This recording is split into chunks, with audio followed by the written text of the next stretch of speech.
гражданская журналистика поступили удивительные видео и фотоматериалы. По словам Ивана, приславшего нам материалы, около 3 недель назад пара белых лебедей прилетела на Камрадский питомник. Однако птицам недолго довелось жить в покое. Одного из лебедей насмерть подстрелили охотники, второго ранили. Я здесь все время отсюда наблюдал на озеро и видел, там 2 лебеди прилетели сюда.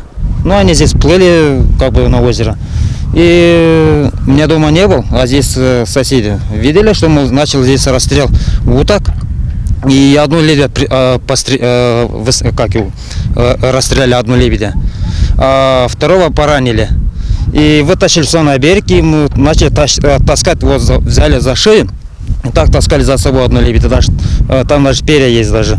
Не прошло много времени, как к питомнику прилетели еще 2 лебедя, и их стало уже 3, почти целая семья. Но, к глубокому сожалению, этих гостей ждала та же участь, и раненый лебедь снова остался жить на пруду в полном одиночестве. Видать, камраджанам неизвестна легенда о лебединой верности, в которой говорится, что если один лебедь погибнет, второй без него жить не сможет. По-моему, через неделю, что ли, прилетели еще 2 лебедя сюда. И как бы они здесь начали, все 3 здесь плыли здесь.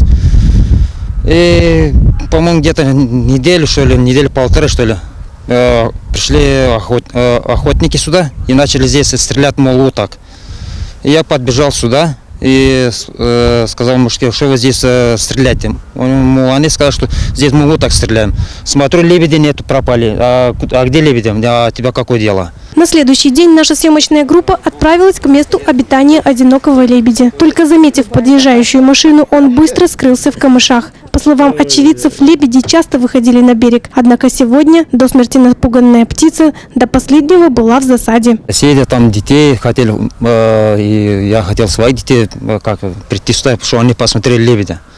И узнали про эту трагедию, то, что одного убили, а второй лебедь уже спрятался за камышами. И показать нечего бы детям. Я не знаю, кому это лебеди мешали. Не знаю, что их, как можно было таких просто убить и все, как бы. Ну а вот так, ладно, уже бог с ним, вот такие же, это как бы охота. А лебедь, он красивый. Эта история очень напоминает сказку про серую шейку, которая так же, как и наш лебедь, была ранена. Но будет ли таков же счастливый финал, как и в сказке? Потому что совсем не исключено, что в ближайшее время пруд замерзнет. И тогда лебедь будет во власти лис и собак. Телекомпания АТВ берет на себя ответственность следить за дальнейшей судьбой лебедя.